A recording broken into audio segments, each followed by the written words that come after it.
ఏంటి ఇలాంటి వాళ్ళ మీద చర్యలు మీరేమి ఈసీకి ఫిర్యాదు చేయరా? పబ్లిక్గా మాట్లాడేస్తున్నారు, ప్రజాస్వామ్యాన్ని అపహాస్యం చేసే విధంగా. పేదలంట, వెధవలంట, వైఎస్ఆర్సీపీకి ఓటేసిన వెధవలంట, ఆ వెధవల్ని మనం డబ్బులు ఇచ్చి కొనేద్దాం, కుటుంబానికి 2 లక్షలు 3 లక్షలు ఇచ్చేస్తే పడుంటారు, వాడికి కూడా బలహీనతలు ఉంటాయి. ఎంత కండ కవరం ఉండాలి, ఎంత డబ్బు మదం ఉండాలి వీళ్ళకి ఈ మాటలు మాట్లాడాలంటే? ఈశ్వర్ గారు, ముందుగా మీకు ప్యానెల్లో ఉన్న అందరికీ అట్లానే సాక్షి టీవీ ప్రేక్షకులందరికీ నమస్కారాలు. మీరు అన్నట్టుగా ఎన్నికల కమిషన్కి ఇప్పుడు దాకా ఈ వీడియోలు వెళ్లకుండా ఉండవు. ఎన్నికల కమిషనే డైరెక్ట్గా యాక్షన్ తీసుకోవాలి, ఫస్ట్ పాయింట్. ఎందుకంటే ఎన్నికలు జరుగుతున్నటువంటి దానిలో ఎవరు ఏ విధమైనటువంటి వివాదాస్పద వ్యాఖ్యలు చేస్తున్నారు అనేది క్లియర్గా ఎక్కడికక్కడ కనపడుతున్నప్పుడు తీసుకోవాల్సింది ఎవరు? ఎన్నికల కమిషన్ తీసుకోవాలి. ఎస్, ఆబ్వియస్లీ మాకు ఉన్నటువంటి దాని ప్రకారం మేము కూడా ఎన్నికల కమిషన్ దీని మీద ఖచ్చితంగా కంప్లైంట్ చేసి సివియర్గానే దీని మీద, ఎందుకంటే ఇట్లా ప్రజాస్వామ్యం అంటే ఏంటి? మనం ప్రజాస్వామ్యంలో భారతదేశ ప్రజాస్వామ్య వ్యవస్థ అతి పెద్ద ప్రజాస్వామ్య వ్యవస్థ. 5 సంవత్సరాలకు ఒకసారి జరిగేటటువంటి ఎన్నికల్లో ఓటు అనేటటువంటి వజ్రాయుధంతో మనకి ఎవరికి నచ్చితే వాళ్ళకి మనం ఓటు స్వేచ్ఛగా వేసుకునేటటువంటి హక్కు ఉంది. ఎన్నికల్లో ఓట్లను డబ్బులతో కానీ వేరే రకాలటువంటి ఏదైనా తాయిలాలతో కానీ ప్రభావితం చేయకూడదు అనేది క్లియర్గా ఉన్నది. దాని ప్రకారమే ఎక్కడైనా డబ్బులు కానీ ఇట్లాంటివి ఏమైనా పంచుతున్నా కూడా పట్టుకుంటారు, అటువంటి వాళ్ళ మీద యాక్షన్ తీసుకుంటారు. కానీ బహిరంగంగా ఒక తెలుగుదేశం అనేటటువంటి ఒక ప్రాంతీయ పార్టీకి సంబంధించి ఒక ఎన్ఆర్ఐ వింగ్కు సంబంధించినటువంటి వ్యక్తి ఆ వెధవలు, వాడు వీడు వెధవలు అంటూ ప్రజలను సంబోధిస్తూ వాళ్ళకి డబ్బులు ఇచ్చి మనం ఓట్లను కొందాం, అలా 2 లక్షలు 3 లక్షలు మనకు నథింగ్ కదా, సో 10 కుటుంబాలకు 2 లక్షలు 3 లక్షలు ఇచ్చేసి కొంటే ఒక నియోజకవర్గంలో 1000 కుటుంబాలను మనం కొనేద్దామని చెప్పి బహిరంగంగా మాట్లాడారని అంటే దీని మీద ఖచ్చితంగా యాక్షన్ తీసుకోవాల్సినటువంటి అవసరం. జాత్యహంకారమా, డబ్బు మదమా, రెండునా? కుల గజ్జితో, పెత్తందారి మనస్తత్వంతో మనం చెప్పిందే వేదం, ఎవడైనా కూడా మన కింద బానిసగా బతకాలి, మన బ్లడ్ వేరు, మన బ్రీడ్ వేరు, మనం అసలు ఈ దేశంలో అది ప్రపంచంలో మనం అనే వాళ్ళం సపరేటు, మిగిలిన వాళ్ళందరూ సపరేట్ అనేటటువంటి ఒక జాడ్యం మనసులో ఉండిపోయింది సార్. ఆ జాడ్యం మనసులో ఉండిపోయి వాళ్ళు రకరకాలుగా, ఇది ఎక్కడి నుంచి వచ్చిందంటే చంద్రబాబు నాయుడు గారు మనుషులు ఈ విధంగా ప్రవర్తిస్తారు. మీరు లిస్టులో చింతమనేని మర్చిపోయారు. చింతమనేని ప్రభాకర్ ఏమంటాడు? మీకెందుకురా ఎస్సీ దళితులు, మీకెందుకురా రాజకీయాలు అని చెప్పి డైరెక్ట్గా ఆయన చింతమనేని మాట్లాడింది. పవన్ కళ్యాణ్ మా బ్లడ్ వేరు, మా బ్రీడ్ వేరు, సాక్షాత్ చిరంజీవిని ఉద్దేశించి ఆ వ్యాఖ్యలు చేసిన పవన్ కళ్యాణ్కి సిగ్గు సరం లేదు. ఈరోజు చిరంజీవి గారు కూడా వాళ్ళకే మద్దతు తెలుపుతున్నటువంటి పరిస్థితి. మా బ్లడ్ వేరు, మా బ్రీడ్ వేరు అని స్వయంగా బాలకృష్ణ అన్న. సరే, మరి వాళ్ళు ఎందుకు ఈ విధంగా ప్రవర్తిస్తున్నారో చిరంజీవి గారు కూడా ఇంకా ఆయన ఆలోచించుకోవాలని పరిస్థితి. వీళ్ళు అమరావతిలో పేదలకు ఇళ్ల పట్టాలు ఇస్తే ఏమన్నారు సార్? సామాజిక సమతుల్యత దెబ్బతింటది.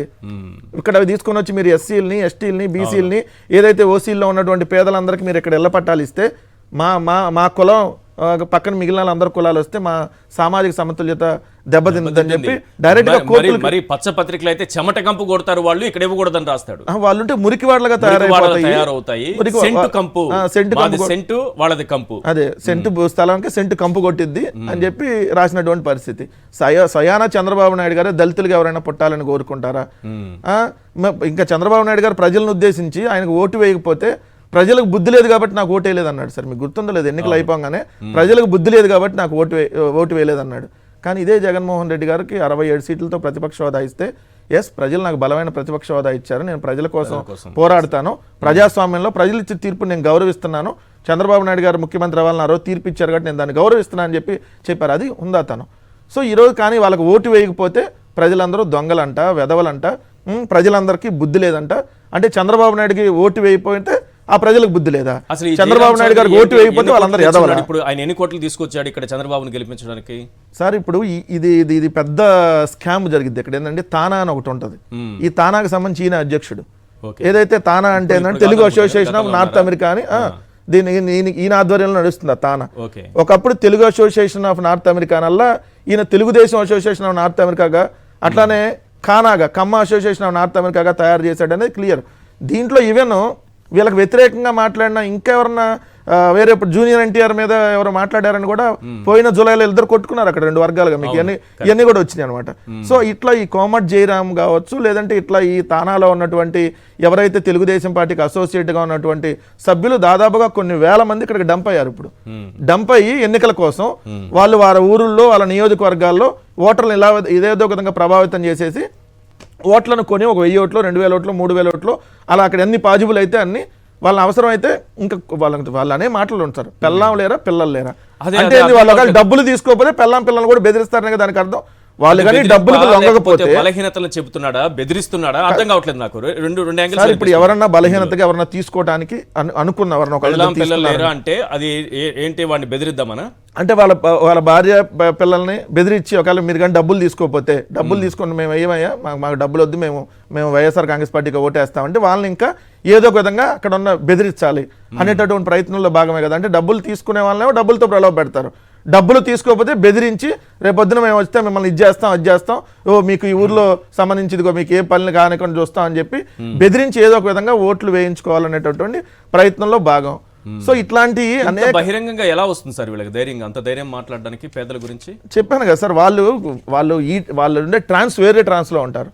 మేము ఒకటి సపరేటు, మా పెత్తందారుల వర్గం ఒకటి సపరేటు.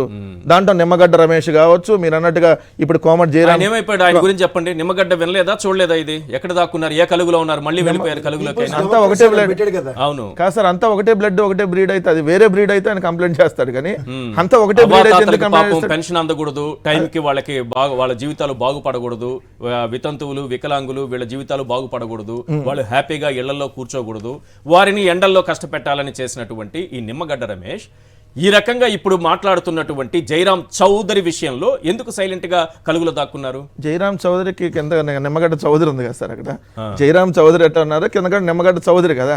అదే అక్కడ జయరాం రెడ్డి అనుకోండి, ఈ పాటికి వెళ్ళిపోయేది కంప్లైంట్. లేదంటే జయరాం బీసీ అనుకోండి, ఆటోమేటిక్ వెళ్ళిపోయేది. నిమ్మగడ్డ అయితే చెప్పాల్సిన పని ఎప్పుడో తొక్కి పడేసారు. ఎందుకంటే బీసీలను జడ్జిలుగా పనికిరాని చెప్పింది చంద్రబాబు నాయుడు, బీసీలని తోకలు కత్తిరిస్తా అన్నటువంటి ఇదే చంద్రబాబు నాయుడు. వీళ్ళకి ఎందుకు పదవులు, టిప్పర్ డ్రైవర్లకు సీట్ ఇస్తారా, పేదవాళ్ళకి సీట్లు ఇస్తారా, పేదలకు ఇంగ్లీష్ మీడియం విద్య ఇస్తారా అంటే వీళ్ళ అహంకారం చూడండి. అంటే వాళ్ళు ఎప్పుడు కూడా మన కింద అణిగిమణిగి ఉండాలి, మన ఇంట్లో పని చేయడానికే వాళ్ళు ఉండాలి తప్ప వాళ్ళు బాగుపడి ఉన్నత స్థాయిలో ఉండకూడదు. ఇప్పుడు చూడండి, వాడు పిల్లలు లేరా అనేది ఎంత వాడు సార్, అంటే ఆ యదవలకు పిల్లలు ఉండరా, యదవలకి పిల్లలు ఉండరా అంటే అసలు అంటే ప్రజాస్వామ్యంలో ప్రజలు యదవల మాట్లాడొచ్చో మాట్లాడకూడదు నాకు తెలియదు. ఆయన కూడా ఒక ఫ్యామిలీ ఉంటుంది కదా, పక్కన ఒక కుటుంబాన్ని అంత నీచంగా అంత తక్కువ స్థాయిలో మాట్లాడొచ్చా? మాట్లాడతారు సార్, వాళ్ళు ఇంకా మాట్లాడతారు. ఎందుకు చంద్రబాబు నాయుడు అనలేదా, ఏం పసుపు కుంకుమ 10 ఏళ్ళు ఇచ్చాను, ఏం ఆడాలు ఎందుకు ఓటేరని అనలేదు ఆ రోజు? పసుపు కుంకుమ 10 ఏళ్ళు పడేశాను కదా, ఎందుకు ఓటేరని అసలు 10 ఏళ్ళు నేను చివరికి వాళ్ళకి ఇసిరేసాను, ఎందుకు నాకు ఓటేరు అంటే డబ్బులకి లొంగిపోతారు వీళ్ళు, నేను చెప్పినట్టుగా వింటారు. ఒకవేళ లొంగకపోతే బెదిరించైనా వాళ్ళ ప్రలోభాలకు గురి చేయాలి అనేది వాళ్ళు ఒక టార్గెట్ గా పెట్టుకుని వెళ్తున్నారు. ఇంకా రకరకాలు వస్తాయి చూడండి సార్, ఎన్నికలు వచ్చేదానికి దేనికనే సిద్ధపడతారు, దాడులకు తెగబడుతున్నారు. ఒకవేళ వాళ్ళు కానీ ప్రలోభాలకు లొంగకపోతే వాళ్ళ మీద రకరకాలుగా ఏదైతే సోషల్ మీడియాలో మార్ఫింగ్ చేసి వీడియోలు పెడతారు, అప్పటికి వాళ్ళు లొంగకపోతే డైరెక్ట్ గా దాడులు. మనం చూసారు కదా మీరు తాడేపల్లిలో ఏదైతే మంగళగిరి నియోజకవర్గంలో మేక వెంకటరెడ్డిని ఏ విధంగా, అట్లానే ఇంకా అన్ని నియోజకవర్గాలు వీళ్ళు దాడులకు తెగబడతారు. ఎందుకంటే వీళ్ళు అహంకారం, డబ్బున్నటువంటి అహంకారం, అది పెత్తందారి వర్గం అనే అహంకారం, పేదవాడికి మంచి చేయడాన్ని ఓర్చుకోలేనటువంటి మనస్తత్వం, దానికోసం ఎంతకైనా తెగబడతారు.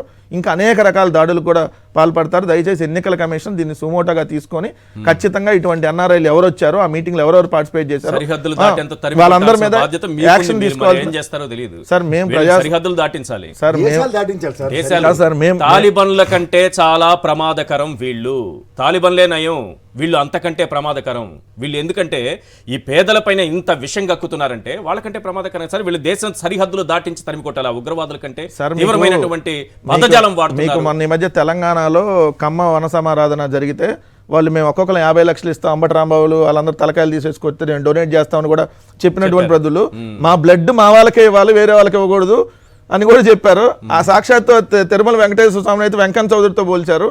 సో ఈ ఎంత అహంకారపూరితంగా వెళ్తున్నాను నేను అందరిని అంటలేదు సార్. ఎందుకంటే ఆ సామాజిక వర్గంలో కూడా చాలా మంచి వాళ్ళు ఉన్నారు, ప్రజలకు హెల్ప్ చేయాలని నేచర్లో ఉన్న వాళ్ళు ఉన్నారు. సో ఎవరైతే ఆ పెత్తందారి మనస్తత్వంగా ఉన్నటువంటి కొంతమంది ఏదైతే ఆ కులాన్ని కూడా ఈరోజు మిగిలిన కులాల దగ్గర ఈ యాంటీ చేసేటువంటి ప్రయత్నం వాళ్ళంతకు వాళ్ళే చేస్తున్నారు.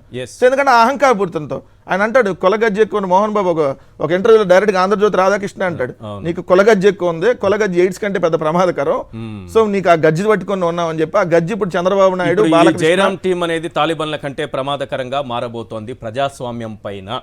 వీళ్ళని తరిమి కొడతారా లేదా దేశ సరిహద్దులు దాటించారు సార్? ప్రజల ఓట్ల సార్